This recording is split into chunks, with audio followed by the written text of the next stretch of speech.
আসসালামু আলাইকুম ওয়া রাহমাতুল্লাহি ওয়া বারাকাতুহু। প্রিয় দ্বীনী ভাই ও বোনেরা, বর্তমান সময়ে নবীজি মুহাম্মদুর রাসূলুল্লাহ সাল্লাল্লাহু আলাইহি ওয়াসাল্লামের পবিত্র জীবন নিয়ে সবচেয়ে বেশি যে প্রশ্নটি তোলা হয় সেটি হলো তিনার 11টি বিবাহ। ইসলাম বিদ্বেষীরা প্রশ্ন তুলে একজন নবী সাল্লাল্লাহু আলাইহি ওয়াসাল্লাম কেন 11টি বিবাহ করেছিলেন। তারা প্রশ্ন করে এই 11টি বিবাহের পেছনে কি শুধু ব্যক্তিগত কারণ ছিল? তারা আরো প্রশ্ন করে যখন সাধারণ মুসলিম পুরুষের জন্য 4টি বিবাহের সীমা রয়েছে, তখন নবীজি মুহাম্মদুর রাসূলুল্লাহ সাল্লাল্লাহু আলাইহি ওয়াসাল্লামের জন্য বিশেষ বিধান কেন ছিল? কিন্তু যারা এই প্রশ্নগুলি তুলে তারা কি রাসূলুল্লাহ সাল্লাল্লাহু আলাইহি ওয়াসাল্লামের পুরো জীবনটা জানে? তারা কি জানে যে এই 11টি বিবাহের আগে রাসূলুল্লাহ সাল্লাল্লাহু আলাইহি ওয়াসাল্লাম তার জীবনের দীর্ঘ প্রায় 25টি বছর শুধু একজন স্ত্রীর সঙ্গেই কাটিয়েছেন? তারা কি জানে যে তিনার স্ত্রীদের মধ্যে অনেকেই ছিলেন বিধবা, স্বামীহারা অথবা পূর্বে বিবাহিত? তারা কি এই কথা জানে যে কিছু নারীর জীবনে রাসূলুল্লাহ সাল্লাল্লাহু আলাইহি সাল্লামের সঙ্গে বিবাহ শুধু একটি নতুন সংসার ছিল না, বরং ছিল সম্মান, নিরাপত্তা এবং জীবনের একটি অধ্যায়? তারা কি জানে যে রাসূলুল্লাহ সাল্লাল্লাহু আলাইহি ওয়াসাল্লামের ঘরের নারীদের মাধ্যমে ইসলামের অসংখ্য শিক্ষা কিয়ামত পর্যন্ত উম্মতের কাছে পৌঁছেছে?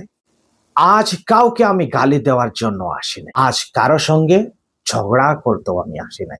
আজ শুধু রাসূলুল্লাহ সাল্লাল্লাহু আলাইহি ওয়াসাল্লামের জীবন দিয়ে তিনার বিরুদ্ধে তোলা প্রশ্নের প্রত্যেকটি উত্তর তাদেরকে দেওয়া হবে। তাই একজন উম্মত হিসাবে এই ভিডিওটি শেষ পর্যন্ত অবশ্যই দেখবে, আর এই ভিডিওটি আপনার আরো একজন মুসলিম ভাইয়ের কাছে পৌঁছিয়ে দিবে। বেশি বেশি করে শেয়ার করবে। প্রিয় ভাই ও বোনেরা, একটু ইতিহাসের দিকে ফিরে যায়। রাসূলুল্লাহ সাল্লাল্লাহু আলাইহি ওয়াসাল্লামের বয়স যখন 25 বছর, তখন তিনি বিবাহ করলেন উম্মুল মুমিনিন হযরতে খাদিজাতুল কুবরা রাদিয়াল্লাহু তাআলা আনহাকে। তিনি ছিলেন একজন সম্মানিত নারী, কিন্তু তিনার পূর্বে বিবাহ হয়েছিল, অর্থাৎ তিনি বিবাহিত ছিলেন। বয়সেও ছিলেন তিনি রাসূলুল্লাহ সাল্লাল্লাহু আলাইহি ওয়াসাল্লামের চেয়ে অনেক বড়। এখন একটু চিন্তা করুন তো, আজ যারা বলে নাউযুবিল্লাহ, নিশ্চয় এর পিছনে শুধু ব্যক্তিগত আকাঙ্ক্ষা ছিল। তাদের কাছে আমাদের একটি প্রশ্ন, যদি শুধু ব্যক্তিগত আকাঙ্ক্ষাই উদ্দেশ্য হতো, তাহলে 25 বছর বয়সে তিনি কেন একজন পূর্বে বিবাহিত এবং বয়সে বড় নারীকে বিবাহ করলেন? আরো একটি বড় প্রশ্ন, কেন হযরতে খাদিজাতুল কুবরা রাদিয়াল্লাহু তাআলা আনহার জীবদ্দশায় তিনি আর কোনো বিবাহ করলেন না? তার জীবনের সবচেয়ে শক্তিশালী যৌবন প্রায় 25 বছর থেকে প্রায় 50 বছর পর্যন্ত একজন স্ত্রী। তাই যারা শুধু শেষ জীবনের কয়েকটি বছর দেখে, তারা কি পুরো জীবনের বিচার করতে পারে? উম্মুল মুমিনিন হযরতে খাদিজাতুল কুবরা রাদিয়াল্লাহু তাআলা আনহা শুধু রাসূলুল্লাহ সাল্লাল্লাহু আলাইহি ওয়াসাল্লামের একজন স্ত্রী ছিলেন না, তিনি ছিলেন নবীজির জীবনের সবচেয়ে কঠিন সময়ের একজন প্রিয়তম সঙ্গী। যখন প্রথম ওহী নাজিল হলো, রাসূলুল্লাহ সাল্লাল্লাহু আলাইহি ওয়াসাল্লাম ঘরে ফিরে এলেন। সেই মুহূর্ততে কে তাকে সান্ত্বনা দিয়েছে? খাদিজা রাদিয়াল্লাহু তাআলা আনহা। তিনি তার উপর বিশ্বাস রেখেছিলেন, তার পাশে দাঁড়িয়েছিলেন, নিজের সম্পদ দিয়ে ইসলামের দাওয়াতের কাজে সাহায্য করেছিলেন। তাই রাসূলুল্লাহ সাল্লাল্লাহু আলাইহি ওয়াসাল্লামের জীবনের এই অধ্যায় আমাদের কি শেখায়? ভালোবাসা, বিশ্বস্ততা, ত্যাগ। তাই শুধু 11টি বিবাহের সংখ্যা দেখলে হবে না, তার আগে থাকা ভালোবাসার 25 বছরের ইতিহাসটাও দেখতে হবে। এরপর হযরতে খাদিজাতুল কুবরা রাদিয়াল্লাহু তাআলা আনহা ইন্তেকাল করলো। রাসূলুল্লাহ সাল্লাল্লাহু তাআলা আলাইহি ওয়াসাল্লাম তিনার প্রিয়তম সঙ্গীকে হারালেন। এরপর জীবনের পরবর্তী সময়ে তিনার একাধিক বিবাহ হয়েছে। আর এখানেই অনেকেই শুধু বলে 11টি বিবাহ। কিন্তু একটু থামুন, এই 11টি সংখ্যার পেছনে কি শুধু সংখ্যা আছে, নাকি আছে কিছু মানুষের জীবন, কিছু নারীর কষ্ট, কিছু বিধবার চোখের পানি, কিছু স্বামীহারা জীবনের অনিশ্চয়তা? একটু সেই সময়ের সমাজের কথা ভাবুন। একজন নারীর স্বামী মারা গেছে, কেউ যুদ্ধের কারণে স্বামী হারিয়েছে, কেউ বিধবা হয়েছে, কেউ পূর্বে বিবাহিত। কারো সামনে জীবন নিয়ে কঠিন প্রশ্ন। সমাজ কি সব সময় তাদের সহজ গ্রহণ করত? তাদের সম্মান, নিরাপত্তা ও ভবিষ্যৎ কি সব সময় সহজ ছিল? আর এমন সময় রাসূলুল্লাহ সাল্লাল্লাহু আলাইহি সাল্লাম তাদের দিকে শুধু দূর থেকে তাকান, শুধু সাহায্য করে নিজের দায়িত্ব শেষ করেননি। আল্লাহর হিকমত ও নির্দেশ অনুযায়ী তাদের মধ্যে অনেককে নিজের পরিবারের সদস্য, স্ত্রী হিসাবে সম্মান দিয়েছেন। আর শুধু স্ত্রী নয়, তারা হয়েছেন সমস্ত উম্মতের মা, উম্মুল মুমিনিন, মুমিনদের মা। একটু চিন্তা করুন, একজন নারী তার স্বামীকে হারিয়েছেন, জীবন কঠিন হয়ে গিয়েছে, আগামী দিনগুলো অনিশ্চিত, আর আল্লাহ তাআলা তাকে এমন মর্যাদা দিল, তিনি হয়ে গেলেন সমগ্র মুসলিম উম্মাহের মা। সুবহানাল্লাহ, এর থেকে আরো কি মর্যাদা হতে পারে? তাই শুধু সংখ্যা গুনলে চলবে না, প্রতিটি বিবাহের পিছনের মানুষের জীবনটাও একটু পড়ার চেষ্টা করুন। কোথাও একজন বিধবার ইতিহাস, কোথাও একজন স্বামীহারা নারীর ইতিহাস, কোথাও একজন অসহায় অবস্থায় পড়া নারীর সম্মান রক্ষার ইতিহাস, আর কোথাও উম্মাহর শিক্ষার ইতিহাস। রাসূলুল্লাহ সাল্লাল্লাহু আলাইহি ওয়াসাল্লামের ঘর থেকে একটি উম্মাহ শিক্ষা নিয়েছে। এখন আরেকটি গুরুত্বপূর্ণ প্রশ্ন, রাসূলুল্লাহ সাল্লাল্লাহু আলাইহি ওয়াসাল্লাম বাইরে মানুষের সঙ্গে কেমন ছিল সেটা অনেক সাহাবায়ে কেরামের মাধ্যমে জানতে পারে, কিন্তু তার ঘরের ভিতরের জীবন, তিনি পরিবারের সঙ্গে কেমন ব্যবহার করতেন, তিনি স্ত্রীদের সঙ্গে কেমন আচরণ করতেন, তিনি রাতে কিভাবে ইবাদত করতেন, পারিবারিক জীবনের সূক্ষ্ম বিষয়গুলো কিভাবে পালন করতেন, এই শিক্ষা উম্মার কাছে পৌঁছালো কিভাবে?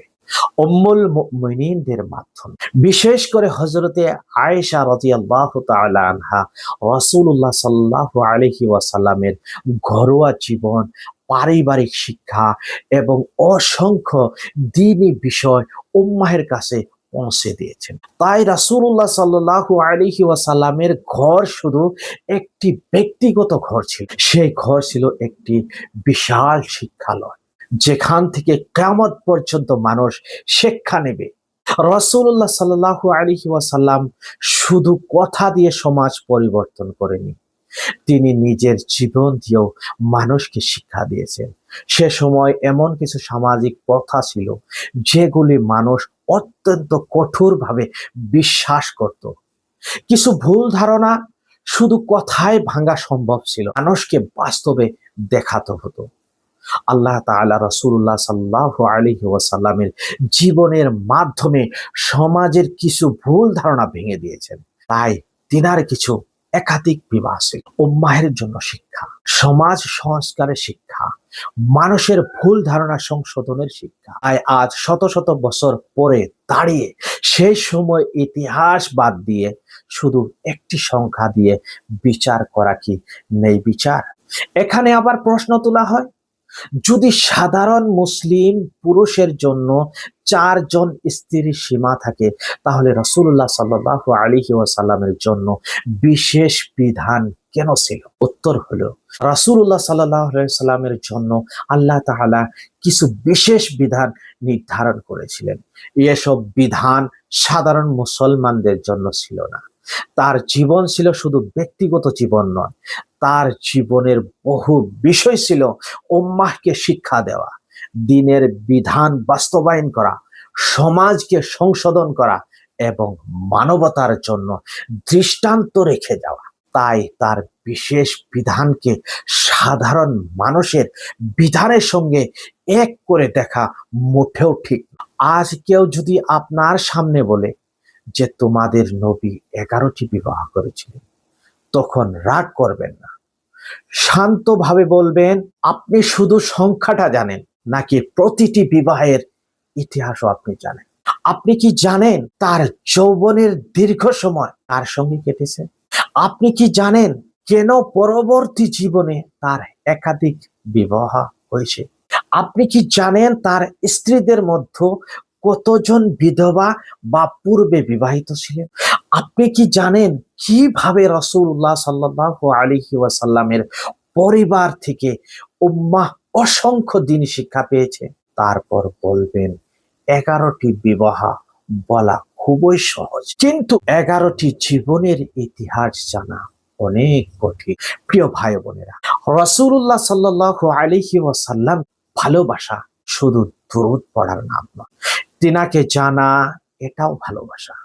তিনার বিরুদ্ধে যখন প্রশ্ন তোলা হয় তখন জ্ঞান দিয়ে উত্তর দেওয়াও ভালোবাসা। তাই আজ একটি নিয়ত করি, আমরা শুধু বলবো না আমরা রাসূলুল্লাহ সাল্লাল্লাহু আলাইহি সাল্লামকে ভালোবাসি, আমরা তার জীবন জানবো, তিনার সিরাত জানবো, তিনার ইতিহাস জানবো। আর কেউ যখন শুধু একটি সংখ্যা নিয়ে আমাদের প্রিয় নবী সাল্লাল্লাহু আলাইহি সাল্লামকে বিচার করতে আসবে, তখন আমরা বলবো শুধু সংখ্যা নয়, পুরো ইতিহাসটাই পড়ুন। কারণ 11টি বিবাহের পিছনে ছিল 11টি ভিন্ন ভিন্ন বাস্তবতা, ভিন্ন প্রেক্ষাপট এবং আল্লাহ তাআলার হিকমত।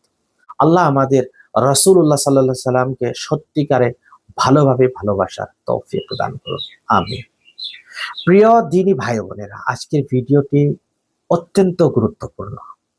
যে সমস্ত আলোচনাগুলি করা হলো নিশ্চয় আপনারা ভালোভাবে বুঝতে পেরেছেন।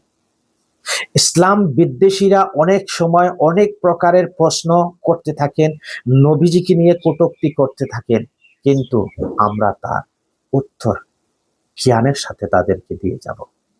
ভিডিওটি বেশি বেশি করে শেয়ার করুন, বন্ধু বান্ধবের কাছে পৌঁছিয়ে দিন। চ্যানেলে যারা নতুন আসছেন অবশ্যই আমার চ্যানেলটাকে সাবস্ক্রাইব করুন। আজকের মতো এতটুকুই, আবারও সাক্ষাৎ হবে অন্য একটি ভিডিওর সাথে। আসসালামু আলাইকুম ওয়া রাহমাতুল্লাহি ওয়া বারাকাতুহু।